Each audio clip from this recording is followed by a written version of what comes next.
सज्जनों और देवियों, अंधविश्वास से ऊपर उठो और मोह से ऊपर उठो। दो काम करना है, अंधविश्वास को छोड़ो, मोह को छोड़ो। भूत प्रेत आपको लोगों को लगते हैं। शमशान में अगर रात में जाओ तो कांप जाओगे, भूत पकड़ लेगा और पकड़ लेता है, आपको परेशान कर देता है।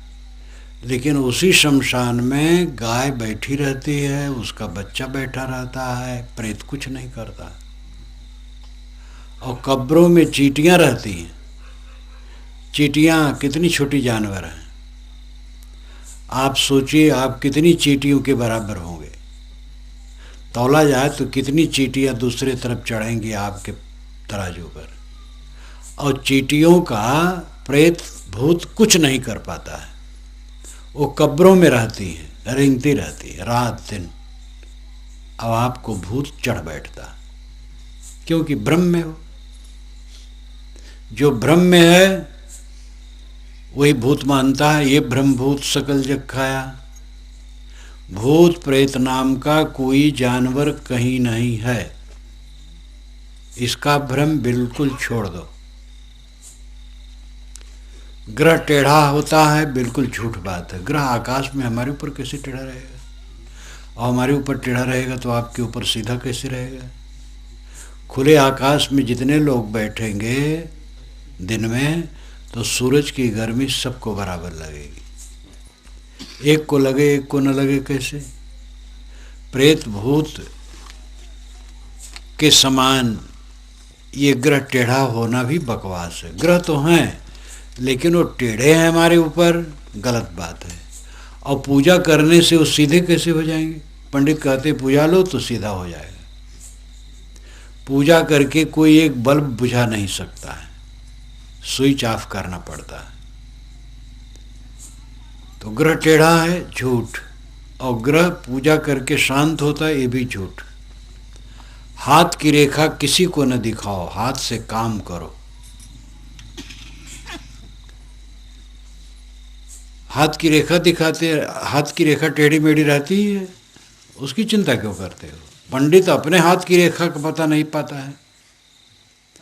मैंने इसी जन्म कुंडलियाँ पढ़ी हैं कि उसने वो बच्चा पैदा हुआ, जन्म कुंडली पंडित ने बनाई, तो 80 वर्ष की उम्र उसमें लिखी कि 80 वर्ष ही जिएगा, और वो 3 वर्ष में मर गया।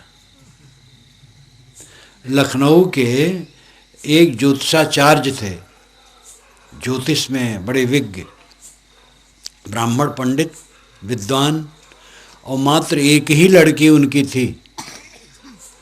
और धनी थे, बड़ा लाड़ दुलार था बेटी के लिए कि मैं ऐसे दूल्हा से शादी करूँगा कि हमारी लड़की बड़ी सुखी रहेगी।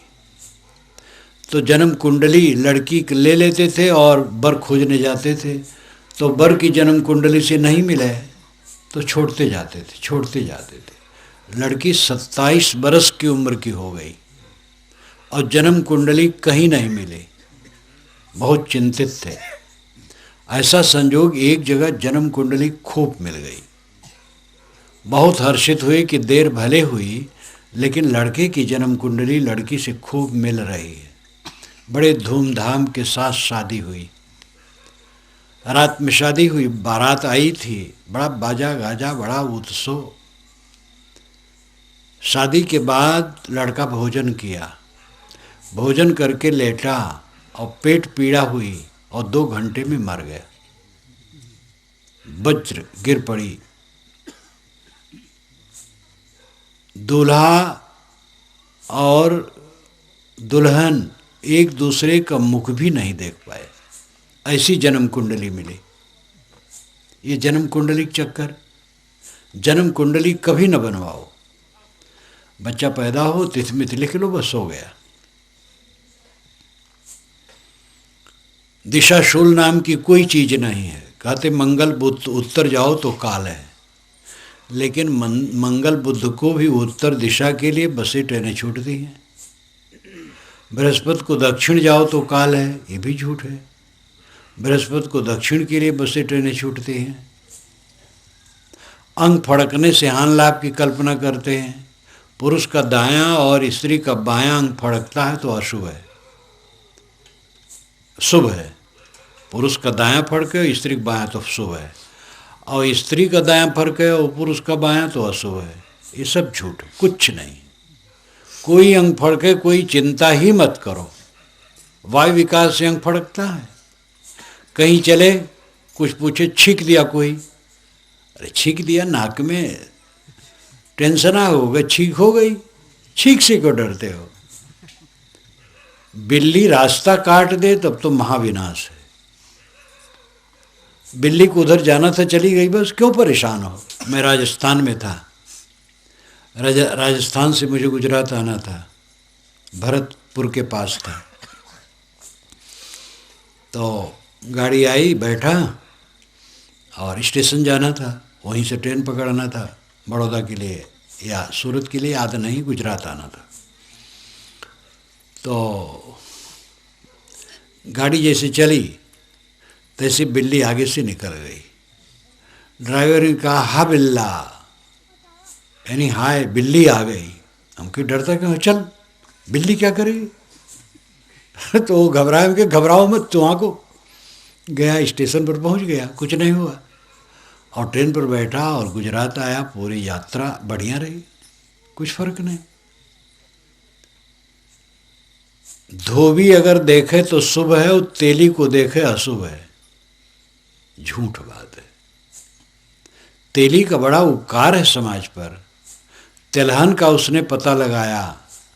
पूरा काल में जब तेल ओल का कुछ पता न होगा तो ऐसे व्यक्तियों का समूह ये वनस्पतियों में देखा तो सरसों उगते होंगे, पता लगाया इसमें तेल है, निकाला, प्रयोग किया, प्रकाश में काम दिया, प्रकाश जलाने में, पकवान बने, दवाइयाँ बनी, देह में लगाए, बहुत बहुत काम तेल से होने लगा। तिलहन का पता लगा करके तेल ऐसा रत्न पदार्थ समाज को जिसने दिया, उसका मुख देखना तो पुण्य है, पाप कैसे हो गया? मैं विरक्ति मार्ग में जिस दिन निकला तो मेरे सामने एक तेली तेल सिर पर रखे हुए बेचने निकला था, दरवाजे पर आ गया। वो नाम था ढोड़े, ढोड़े काका हम लोग कहते थे। ढोड़े काका आ गए दरवाजे पर, मैं निकला, वो समझ गए कहीं जा रहे हैं। आदमी कहीं जाता है थोड़ा साफ कपड़ा पहन लेता है। तो मुझे देखा तो दुखी हो गया, कहे बच्चा हम आ गए, बड़ा गलत कि आप कहीं जा रहे हैं। मैंने कहा काका आप आ गए, मेरा शुभ हो गया, आपको देख के मेरा मंगल हो गया। वो एकदम अप्रत्याशित खुश हो गया। और मैं निकला, और निकले बहुत दिन हो गए, 1953 में निकला हूँ, अब जोड़ लो कितना दिन होगा। और अपने मार्ग में मैं पूरा सफल हूँ। कहाँ मंगल हुआ? ढोड़े काका तेली को मैं देखा था, और मैं पूरा सफल हूँ। इस सारे अंधविश्वास को एकदम खत्म कर दो। मिट्टी पत्थर के देवी देवता नहीं होते हैं, प्राणी देवी देवता। देखो इधर देवता बैठे, उधर देवियाँ बैठी। मिट्टी पत्थर के देवी देवता लोग बनाते रहते, वो बनाते रहेंगे, उसका विरोध न करो। जो जैसा समझता है, करता है, पूछता है, पाछता है, जैसी भावना है वैसा करता है, लेकिन स्वयं तो ऊपर रहो इन भावनाओं से। सच्चे देवी देवता को समझो, जो बोलें, चलें, खाएं, पिएं, जो अपनी मक्खी भी न हाँक सके, वो आपका क्या कल्याण करेगी? सोचो। मूर्ति और चित्र केवल स्मारक हैं। संत और महापुरुषों की मूर्ति और चित्र कहीं हैं तो उन्हें रख दो ठीक से, स्वच्छ रहे वो, उस पर मकड़ी जाला न बना ले, धूल न जम जाए, सफाई रख दो, ये उसकी पूजा है। अगर वो दाल भात खाए तो खिला दो, नहीं खाता है तो खिलाने की क्या ज़रूरत है? अगर वो आशीर्वाद दे तो प्रणाम जरूर करो, और आशीर्वाद नहीं देता तो प्रणाम करने की क्या ज़रूरत है? उससे लाभ यह है कि महापुरुषों के चित्र मूर्ति देखेंगे तो मन प्रसन्न होगा, अच्छा ख्याल आएगा, यही लाभ है। अब उससे आप पुत्र चाहो, धन चाहो, कल्याण चाहो, क्या देगा बेचारा? जो स्वयं चुरा जाता है, मंदिरों से मूर्तियां चुरा जाती हैं, भगवान स्वयं चुरा गए बेचारे, अपनी रक्षा नहीं कर पाए। तो विवेक के नेत्र खोल करके काम करो। कबीर साहब ने खंडन नहीं किया है, लोगों की आंखों में उंगली डाल करके जगाया है। ये खंडन थोड़े है, ये सत्यता है। सत्य बात को बताना ये खंडन नहीं होता है। परमात्मा कहीं आकाश में है और वो मिलेगा, मिलेगा तो छूट जाएगा। मिली हुई वस्तु छूटती है। अगर परमात्मा मिलेगा तो छूटेगा जरूर। ऐसी छूटने वाली चीज़ के लिए क्या परेशान हो? परमात्मा मिलेगा नहीं, क्योंकि परमात्मा बिछुड़ा ही नहीं है। परमात्मा आपका आत्मा है। आप कौन है? परमात्मा है। परमात्मा कहते परम आत्मा, उच्च आत्मा। प्रेत आत्मा, दुष्ट आत्मा, शुद्ध आत्मा, महात्मा, परमात्मा, इन सारे शब्दों में आत्मा ही मुख्य है। प्रेत तो विशेषण है। प्रेत आत्मा, प्रेत का मतलब गया हुआ। गया हुआ आत्मा को प्रेतात्मा कहते हैं। शरीर छोड़ के चला गया तो उसको प्रेतात्मा कहते हैं। और जो गलत स्वभाव का है उसको दुष्ट आत्मा कहते हैं। और जो अच्छे स्वभाव का उसको शुद्ध आत्मा कहते हैं। और जो इंद्रियजित है उसको महात्मा कहते हैं।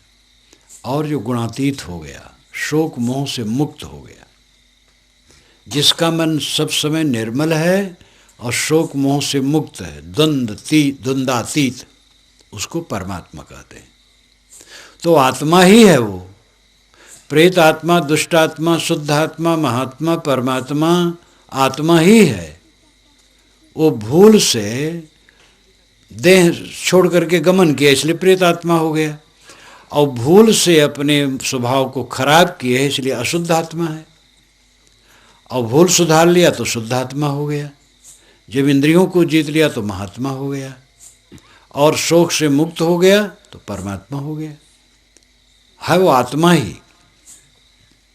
जैसे मनुष्य है, मनुष्य है, पढ़ा लिखा तो कलेक्टर हो गया, कमिश्नर हो गया, तो है तो मनुष्य ही।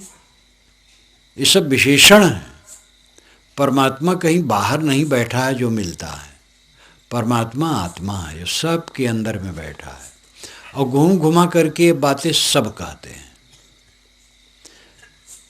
दो धारा है, कुल मिलाकर के ज्ञान की दो धारा है। वैसे शाखाएं बहुत हैं, लेकिन उसको हम मोटा मोटी देखें तो दो धारा है। एक विश्वास धारा है और एक विवेक धारा है। विश्वास धारा कहती है कि आत्मा से परमात्मा अलग है। विवेक धारा कहती है कि आत्मा ही परमात्मा है। जैसे इन दोनों के महानायक का नाम आप ले सकते हैं, एक कबीर, एक तुलसी।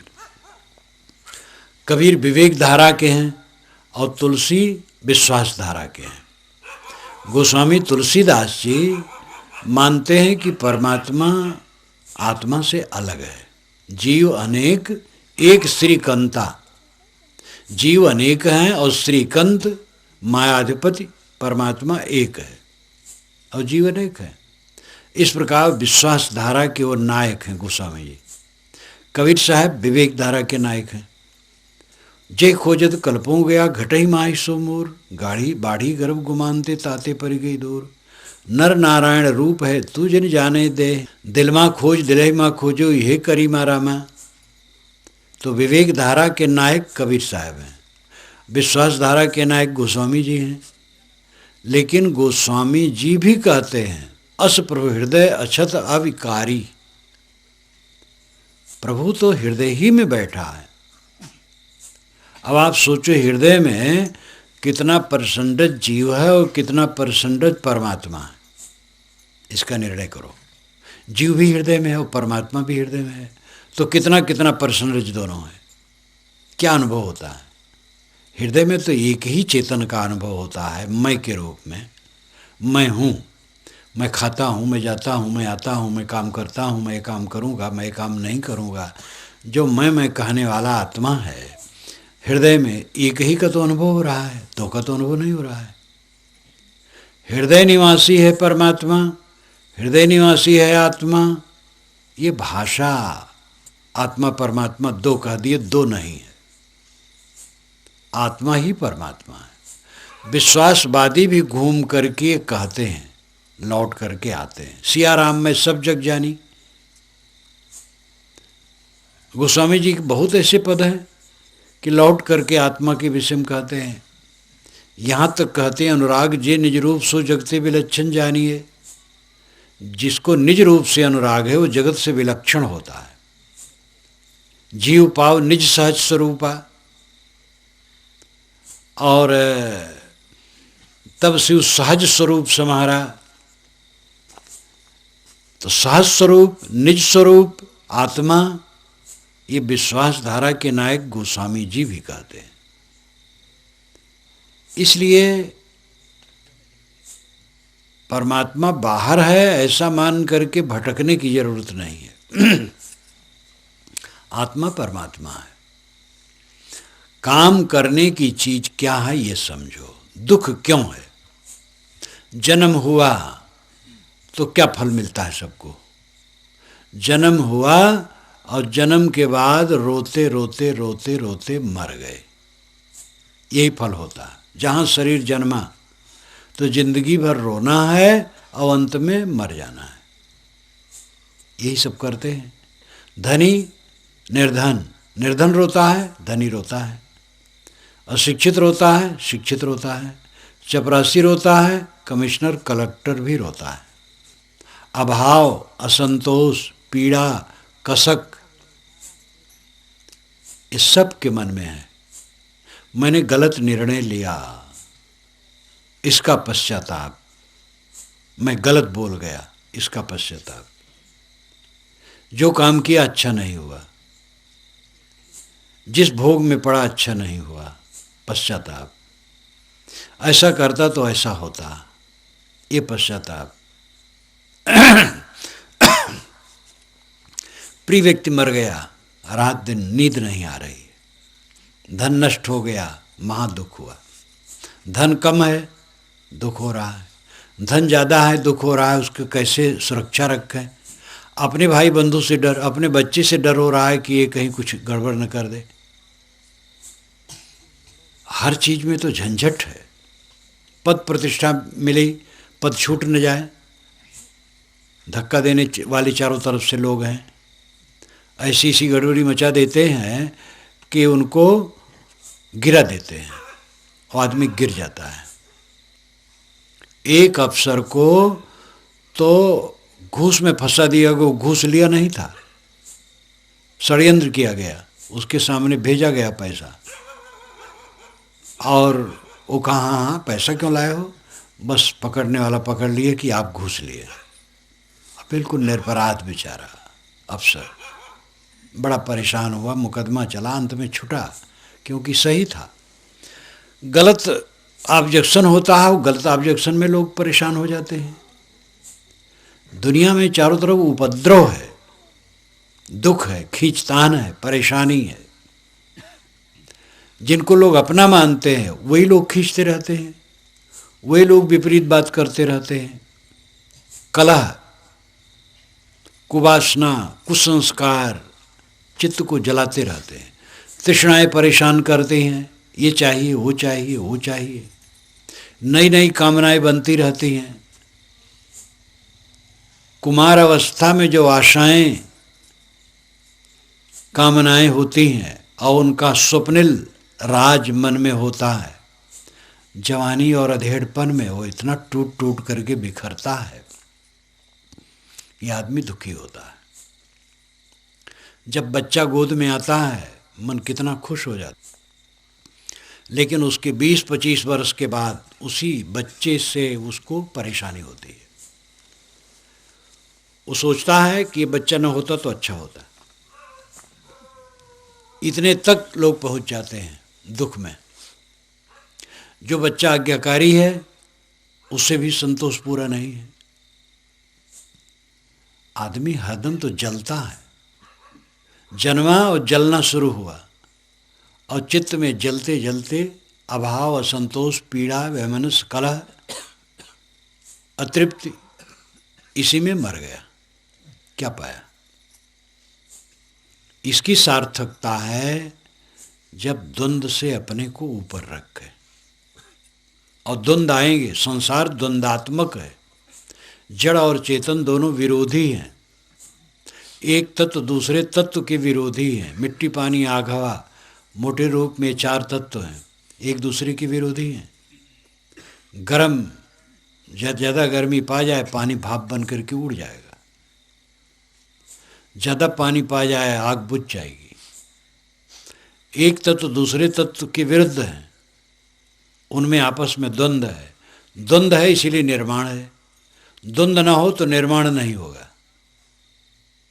ये भी अद्भुत स्थिति है प्रकृति की। द्वंद्व है इसीलिए निर्माण है, और पूरे निर्माण में द्वंद्व है। द्वंद्व से सब काम चल रहा है, और द्वंद्व में कलह है। द्वंद्वात्मक जगत है। जो पूछता है वही गाली भी देता है, सत्कार करता हो तिरस्कार करता है, आदर करता हो निरादर भी कर सकता है, जो सुख देगा वो दुख भी दे सकता है। ये संसार चलता है ऐसे। इसको सहने के लिए तैयार हो, भावुक हो, मन कोमल है, बड़ा कोमल, बड़ा कोमल, इतना विलासी, इतना आराम तलब कि दुनिया भर का सुख केवल आपको चाहिए और दूसरों को नहीं। ये छोड़ दो, कांटे के पथ पर चलने की सोचो। अपने निकट से निकट के लोगों से विरोध पा करके भी हम विचलित नहीं होंगे और उनके प्रति द्वेष नहीं करेंगे। ये सोचो। जो अपने निकट हैं और प्रिय हैं और समझदार हैं, वे भी अगर हमारे लिए कटु कह दें तो भी हम दुखी नहीं होंगे और उनके प्रति द्वेष नहीं करेंगे। सबसे अधिक दुख कहाँ होता है? कहा जाता है कि कबीर साहब के एक शिष्य ने एक रोड़ी फेंक दी थी कबीर साहब पर, तो कबीर साहब बहुत दुखी हो गए। और एक ने उन पर पत्थर फेंका था, उसमें कुछ नहीं दुखी हुए थे। कहावत है। तो कहते हैं भाई कबीर साहब ने सोचा ये जो बहुत प्रिय शिष्य है, इतना समझदार, इसने रोड़ी कैसे फेंक दी? पत्थर फेंका था तो बेसमझ था, तो कोई दुख नहीं। इतना समझदार हो करके रोड़ी कैसे फेंक दे? एक बूढ़े संत ने एक बार मुझसे कहा था, बहुत पुरानी घटना है, बात समझाने के लिए संत लोग बना भी लेते हैं। जो बहुत समझदार है और बहुत हमारे निकट है, प्रिय है, और उससे हमारे लिए त्रुटि हो जाए तो भी हमें दुखी नहीं होना चाहिए। चोट वहीं लगती है। हम बीमार पड़े हैं, लोग आते जाते हैं, हमें कोई अमर्ष नहीं है, आए गए, देखे, इधर उधर चले गए, कोई हमें नहीं पूछता, हमें कोई दर्द नहीं। लेकिन हमारा आदमी परिचित और प्रिय और निकट का हो और हम बीमार पड़े हैं और हम पर ध्यान न दे तो उनके लिए हमें दुख होता है। ये हमारा आदमी, हमारा निकट, और ये हमारे ऊपर ध्यान नहीं देता है। लेकिन उस समय भी हमारे मन में मलिनता नहीं होनी चाहिए। निकट से निकट लोगों द्वारा भी निरादर पा करके हमारे मन में कष्ट नहीं होना चाहिए और उसके पर द्वेष भाव नहीं होना चाहिए। द्वेष भाव के तो हमारा अपना पतन हुआ। हम द्वेष करेंगे किसी से तो हमारे मन में तो कालिख लग जाएगा और वो दाग छूटने में बड़ा कठिन है। ये ध्यान दो। इसमें बैठे लोग कुछ ऐसे भी होंगे जो बीड़ी पीते होंगे, कुछ नहीं बहुत लोग होंगे। बीड़ी तो बहुत आम बात है, गुटखा खाने वाले होंगे। लेकिन आप जब बीड़ी, गुटखा या कोई भी नशा का सेवन शुरू किए हैं तो बड़े सहज रूप से हुआ है। किसी मित्र ने दिया, अरे लो यार खाओ पियो, देखो कैसा आनंद है। तुम भी आदमी का ज़िंदगी पा करके क्या मुकर रहे हो? आदमी की ज़िंदगी मिले तो बीड़ी तो पीना चाहिए। बैल कहीं बीड़ी पीता है? आदमी ही पीता है। कोई मित्र मिला, ऐसा समझाया और आप एक दो फूंक मारे, बस थोड़ा सा आनंद मान लिए, अब पड़ गई आदत, अब हो गए वर्षों। अब कोई कहता छोड़ो तो बड़ा मुश्किल है। लगने में देरी नहीं लगी और छूटने में बहुत मेहनत है। दाग लगने में देरी नहीं लगती है और दाग छुड़ाने में बहुत देरी लगती है। इसलिए दाग लगने न पाए ये ध्यान दो। मोह और वैर ये दो फांसी जीव के गले में लगी है। मोह और वैर, इसको सूक्ष्म भाषा में राग द्वेष कहते हैं। बात वही है, राग द्वेष ये दो कांटे हैं, यही जीव को बारंबार संसार में लाते हैं। हमारे एक भक्त का लड़का आया था, तो गया भी मिला। मैंने कहा क्यों आया इतने टाइम? कि साहब कुछ देना था, वो भूल गए थे तो देने आए थे। हम के इसी प्रकार जो भूल जाएगा वो लौटेगा। इस दुनिया को देख करके जो मोह करेगा और ही भूल गया तो देह छोड़ करके फिर दुनिया में आकर के रोएगा। और नहीं भूला यहाँ, निर्मोह रहा, तो इस प्रपंच में नहीं आएगा। जो ये समझ पाए, नहीं तो लोग समझते हैं आना चाहिए, देह धरना चाहिए, रोना गाना चाहिए, यही आनंद है। हंसो खेलो, लड़ो झगड़ो, राग द्वेष करो, कलह करो, प्रेम करो, बैर करो, हल्ला गुल्ला करो, बस ऐसी ज़िंदगी जियो, यही में आनंद है। संसारी बुद्धि यही है। विवेकवान समझता है ये सब दुख है। राग द्वेष नहीं करना है, प्रेम शुद्ध प्रेम करना है, मोह वाला प्रेम नहीं करना है। प्रेम तो शुद्ध भाव को ही कहते हैं, लेकिन प्रेम को लोग बदनाम कर दिए हैं। किसी लड़की को किसी लड़के से प्रेम हो गया, लड़का को लड़की से प्रेम हो गया, प्रेम नहीं हो गया, मोह हो गया। और ये मोह दुखदाई है। शुद्ध प्रेम करो, मोह वैर छोड़ो। मैंने कहा था कि अंधविश्वास छोड़ो और मोह छोड़ो, ये दोनों छूट जाए बस। आप स्वयं शुद्ध बुद्ध निर्मल हैं, आपका आत्मा निर्मल है, आपका स्वरूप शुद्ध चेतन है, असंग है, उसमें कोई प्रपंच नहीं है, न इंद्रिय है, न मन है, न जगत है, न ये जगत का भास है, कुछ नहीं है। ये देह वासना बस देह धर करके इंद्रियों से जगत को देख देख करके सारा प्रपंच है। आँखों से देखते हो, कान से सुनते हो, जीभ से चखते हो, चाम से छूते हो, नाक से सूंघते हो, पांचों विषयों का ज्ञान पांचों इंद्रियों से करके अनेक खुराफात जिंदगी में इकट्ठी कर लेते हो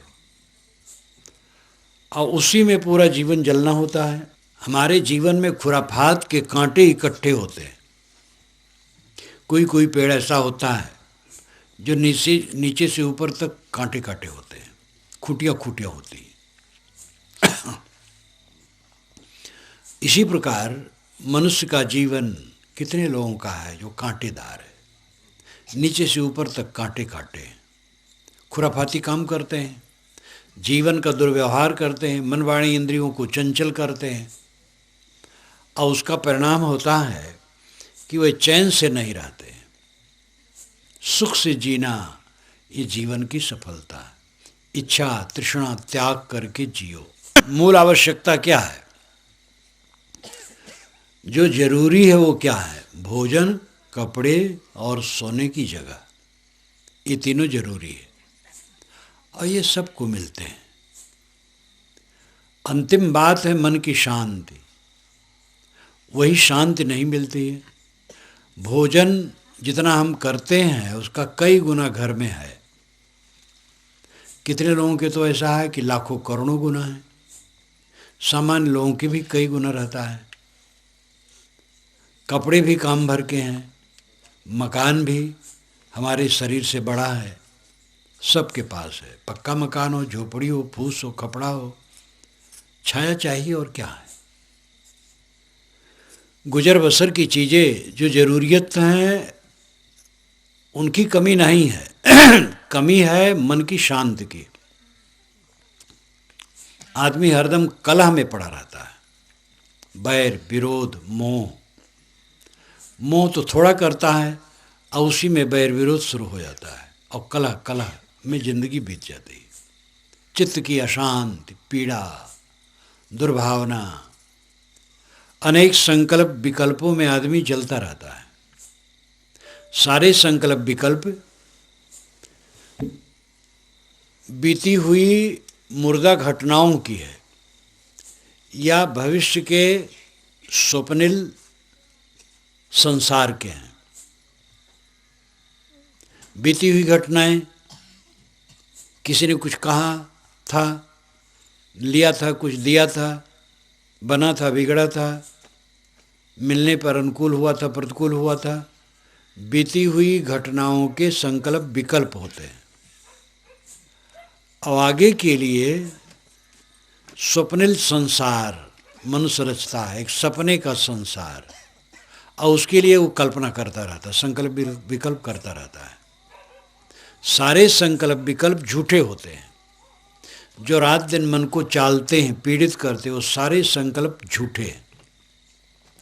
10 बरस के पहले आपको किसी ने अपमानित किया था और किसी ने सम्मानित किया था। इन दोनों बातों को लेकर के मन में हर्ष और शोक की कल्पनाएं उठना क्या मतलब रखता है? यही संकल्प विकल्प है। बुरी घटना को याद करके उत्तेजित होते रहना, अच्छी घटना को याद करके सम्मोहित होते रहना, यही संकल्प विकल्प है जो बिल्कुल झूठे हैं। और समय बर्बाद करना, चित्त को खराब करना है, शांति को नष्ट करना है। भविष्य में ये होगा, वो होगा, ऐसा भोगूंगा, ऐसा पाऊंगा, ऐसा हो जाएगा, ये स्वप्निल संसार रचना नवयुवक प्राय इसको ज़्यादा रचता है। और अविवेक जहाँ है बूढ़ा भी रचता है। नौजवानी में प्राय होता है, किशोर को 8-10 बरस की उम्र से ऊपर हुआ और उसके मन में सपना का संसार बनता चला जाता है। उम्र और बड़ी 16-17 का हुआ और उसका संसार विकसित हुआ मन में। इस प्रकार वो संसार सपने का बनाता जाता है। जब जवान होता है, कार्यक्षेत्र में उतरता है, नौकरी चाकरी या कोई भी काम करता है, विवाह शादी होता है, बच्चे होते हैं, एक एक सपने टूटते चले जाते हैं। सब सपने टूट करके बिखर जाते हैं और वही बातें बीती हुई हो जाती, फिर उसी को उठाता धरता है। बीती हुई घटनाओं और भविष्य की कल्पनाओं को लेकर के सारे संकल्प विकल्प होते हैं। जो क्षणिक घटनाओं के तो हैं ही, मरे हुए भी हैं। जो घटनाएं बीत गई वो मरी हुई हैं और सब कुछ क्षणिक है।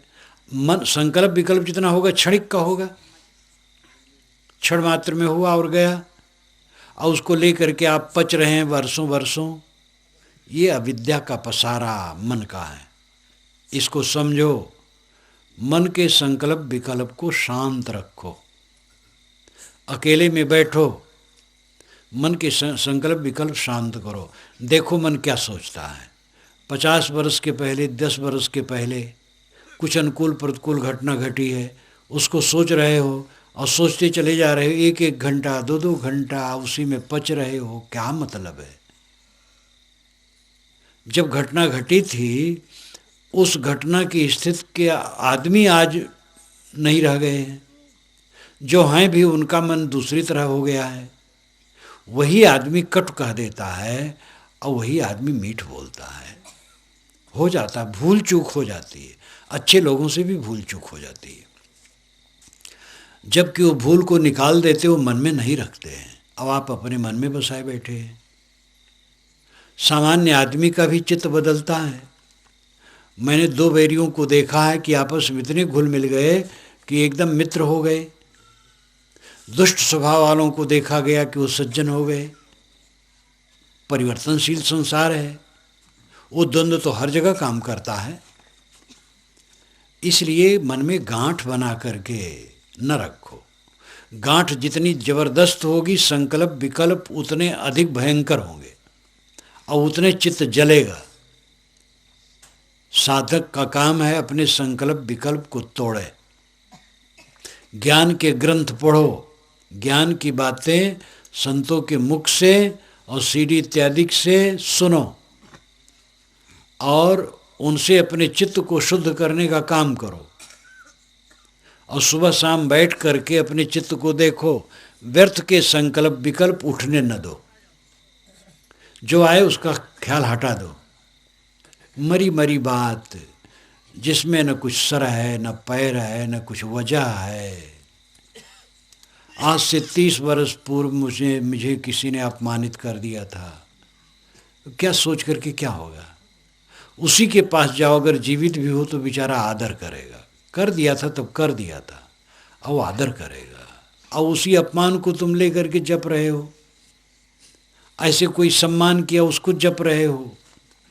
तो ये मन का रोग है, संकल्प विकल्प, और ये निरर्थक नहीं अनर्थक है। अपने मन के गर्दा गुब्बार को शांत करो। संकल्प विकल्प यानी सोचना, निरर्थक सोचना, अनर्थक सोचना, इसको चित्त में आने न दो, शांत करो। और रोज़मर्रा का जो जीवन है, प्रतिदिन का जो जीवन है, उसमें समता का बर्ताव करो। परिवार के लोगों से उलझो ना। कोई कटु कह दे सालो, आप खुद कटु न कहो। किसी बात बर्ताव में ऊंच नीच हुआ हो, उसको चित्त से उतार दो। खाने पीने में, लेने देने में, कपड़ा लत्ता में, रुपया पैसा में, आदर सम्मान में, किसी बात में भी ऊंचा नीचा हुआ हो, उस पर ध्यान ही न दो। अपने से गलती हुई हो तो उस पर ध्यान रखो और फिर वैसी गलती ना हो। दूसरे से गलती हुई हो, उसको चित्त से बिल्कुल उतार दो। वो जिम्मेदार खुद है, वो खुद सोचेगा, वो स्वयं सुधारेगा। हर आदमी सुधारता है और खुद वो सुधारेगा। उसके लिए मन में बैर न बनाओ, मन को सरल रखो। 4 दिन की जिंदगी है, यहाँ किससे किसका संबंध है? एक वृक्ष डाले घनी, पंछी बैठे आए, ई पाटी पीरी भई उड़ उड़ 14 जाए। एक वृक्ष है, उसमें बहुत सी शाखाएं हैं और बहुत से पक्षी शाम को आकर के बसेरा लिए। सवेरा हुआ, प्रकाश उगा और पक्षी उड़ उड़ करके इधर उधर चले गए। संसार की दशा यही है। यहाँ कोई कायम माटे रहने वाला नहीं है। कोई कोई नो नथी रे, कोई कोई नो नथी रे। मैं इतनी ही गुजराती जानता हूँ। कोई कोई नो नथी रे, कोई कोई नो नथी रे। इतना बहुत है, इतने का उपयोग कर ले बस बेड़ा पार है। किस लिए रोते हो, किस लिए वैर करते हो? किसी ने ऊंचा नीचा कह दिया, अब वो फिर वैसे नहीं कहेगा, वो खुद उसको भुला देगा, अच्छा कहेगा। अब कोई ऐसा हाठी है कहेगा तो वो अपना कमाई करेगा, वो अपना दुख भोगेगा। हम क्यों वैर बनाएं? किसी के लिए वैर रखना महापाप है। वैर रखोगे तो कटु कहोगे, उसकी निंदा सुनोगे, उसकी निंदा करोगे। निंदा सुनने में अच्छा लगता है जो अपना वैरी होता है, और उसकी निंदा करने में भी अच्छा लगता है। ये सब अपने पैर में कुल्हाड़ी मारना है। मन को सदैव निर्मल रखने के लिए प्रयास करो। सब समय मन निर्मल रहे, यही सच्ची साधना है। सद्गुरु कबीर का यही विचार है, करो विचार जो सब दुख जाई। विचार करो जिससे सब दुख दूर हो, और विचार यही है, मन को निर्मल करना। परिहर झूठा केर सगाई, झूठे की सगाई छोड़ो। देह गेह धन संपत्ति सब झूठा है, इसमें मोह करके पचो ना। विवेक पूर्वक इन सब का उपयोग करो। तो मैंने आपसे कहा था कि भ्रम और मोह दोनों छोड़ो। भ्रम है मन की कल्पनाओं का, और मोह है ये दुनिया के प्रपंच का। कबीर साहब के वाणी और ज्ञान का मनन चिंतन करो तो सारा भ्रम उड़ जाएगा। और उनकी वाणी का रहनी संपन्न रहनी के प्रसंग की वाणियाँ पढ़ो, मनन करो तो मन का मोह भी उठ जाएगा। माया मोह बधा सब लोई, अल्प लाभ मूल गो खोई। माया के मोह में सब जीव बधे हैं, उसमें लाभ तो बहुत थोड़ा है और मूल ही खो जाता है। इसलिए जागो, भक्ति का फल यही है कि सुख से रहो। आनंद आनंद, जीवन में आनंद, प्रसन्नता, सुख शांति। बहुत दिन के भक्त हैं, बहुत दिन के साधु हैं, लेकिन अवसाद उनके चेहरे पर छाया रहता है, घुट रहे हैं, प्रसन्नता चेहरे पर नहीं है, आनंद चेहरे पर नहीं है। तो साधु भगत होने से क्या हुआ है? हर समय खुश खुश रहो, कमल की तरह खिले रहो। और ये तब होगा जब मन में पाप नहीं होगा। ये राग द्वेष का पाप, मोह वैर का पाप जब नहीं होगा तब चेहरा खिला रहे, क्योंकि मन खिला रहेगा। मन के खिला रहने से चेहरा खिलता है। मन अवसादग्रस्त है, मन पापग्रस्त है, मन में विकार है, मन में ऐठन है, मन में ग्रंथि है, तो उसकी परछाई चेहरे पर आएगी। हरदम दुखी दुखी दुखी दुखी। इसलिए जागो, मोह भंग करो, निर्भ्रांत हो, मन निर्मल करो और पूरा जीवन आनंद से जियो। यही सद्गुरु कबीर का निर्देश है। मैं अपनी वाणी को विराम देता हूँ।